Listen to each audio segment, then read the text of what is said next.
4월 5일 화요일입니다. 역대상 28장 왕위 계승과 성전 건축 위임이라는 주제로 말씀을 나누겠습니다.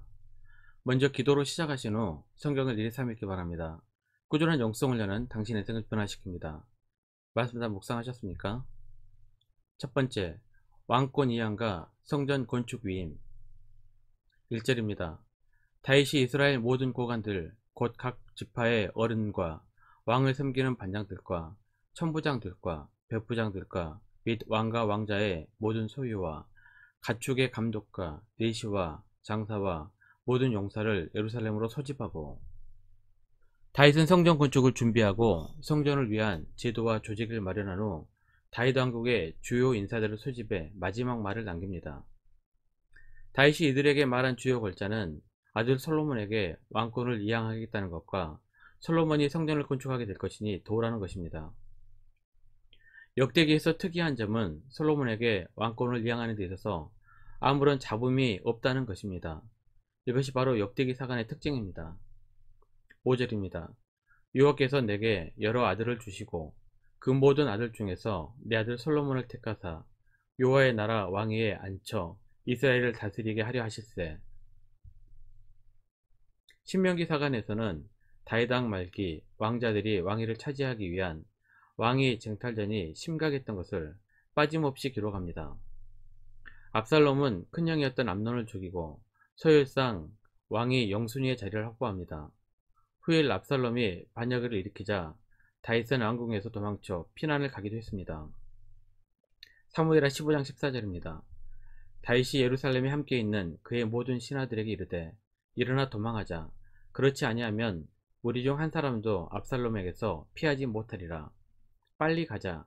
두렵건대 그가 우리를 급히 따라와 우리를 해하고 칼날로 성읍을 칠까 하노라.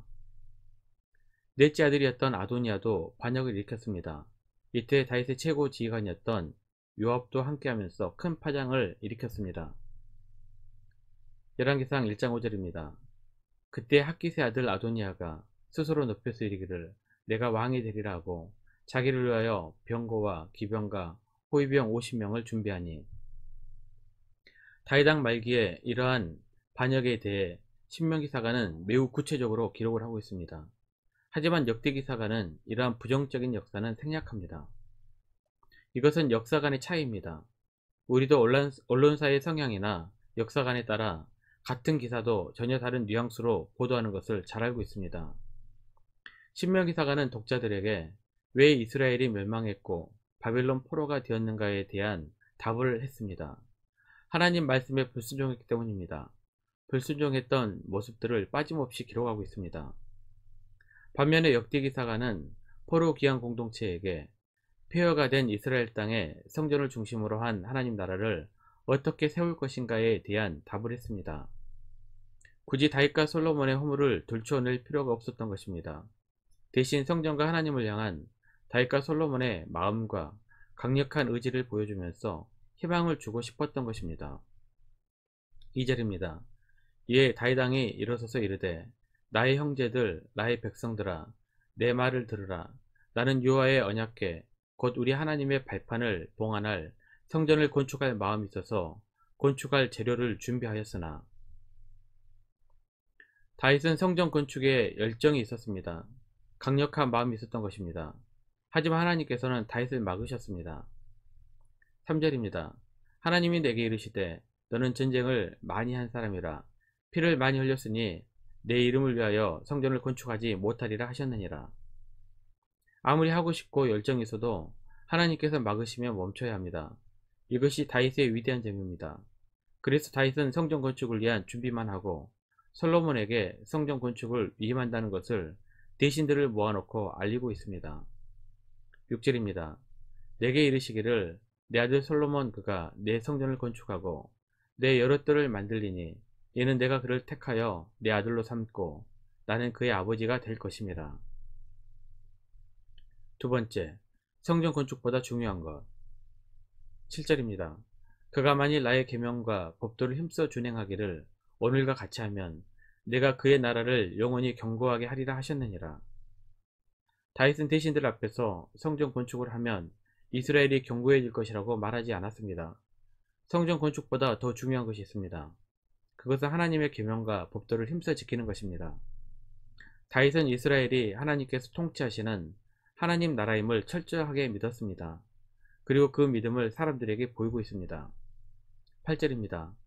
이제 너희는 온 이스라엘 곧 여호와의 회중이 보는 데에서와 우리 하나님이 들으시는 데에서 너희 하나님 여호와의 모든 계명을 구하여 지키기로 하라. 그리하면 너희가 이 아름다운 땅을 누리고 너희 후손에게 끼쳐 영원한 기업이 되게 하리라.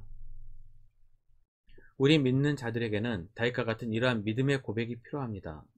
하나님께서 함께 하시면 형통함과 평탄함의 복을 주심을 사람들 앞에서 늘 입술로 간증하고 살아야 합니다. 다윗은 아들 솔로몬에게도 성전 건축을 힘써 행하라고 명령했습니다. 하지만 성전 건축을 부탁하기 전에 먼저 이런 말을 합니다. 9절입니다. 내 아들 솔로몬아, 너는 내 아버지의 하나님을 알고 온전한 마음과 기쁜 뜻으로 섬길지어다. 여호와께서는 모든 마음을 감찰하사 모든 의도를 아시나니 내가 만일 그를 찾으면 만날 것이요 만일 내가 그를 버리면 그가 너를 영원히 버리시리라.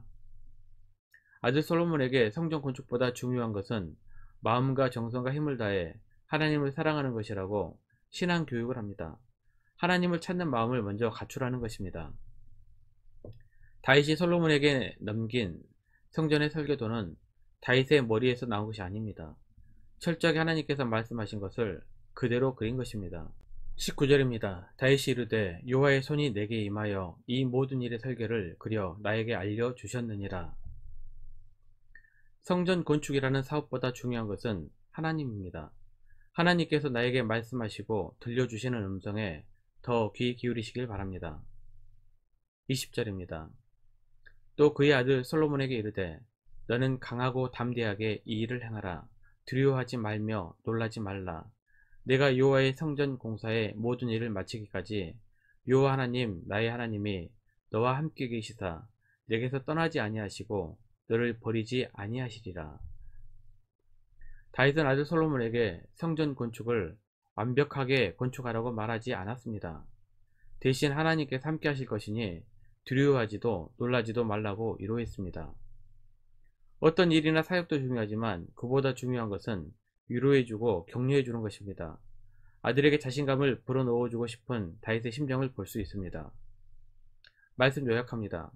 건물이나 사역보다 중요한 것은 하나님을 향한 우리의 진실한 마음입니다. 또한 하나님의 말씀이 더욱 중요합니다. 성전도 결국은 하나님을 만나는 도구입니다. 1년 성경 일독 주간 계획입니다. 오늘 화요일 열왕기상 20장에서 22장까지 말씀 천천히 묵상하십시오. 4월 중보기도 제목입니다. 5가지 기도 제목 충분히 기도하시고 교회와 개인 기도의 시간을 가지시기 바랍니다. 가정에서 기도하시기 힘드신 분들은 교회 나오셔서 주중 기도의 시간을 이용하십시오. 새벽 6시부터 밤 10시까지입니다. 하루 30분씩 최선을 다하시기 바랍니다. 그러면 여러분의 삶이 변화될 것입니다. 영상을 다 보신 분들은 확인 문자를 보내시거나 유튜브에 댓글로 달아주시면 정기적인 영성 훈련에 도움이 될 것입니다. 오늘 하루도 승리하시기를 기도합니다.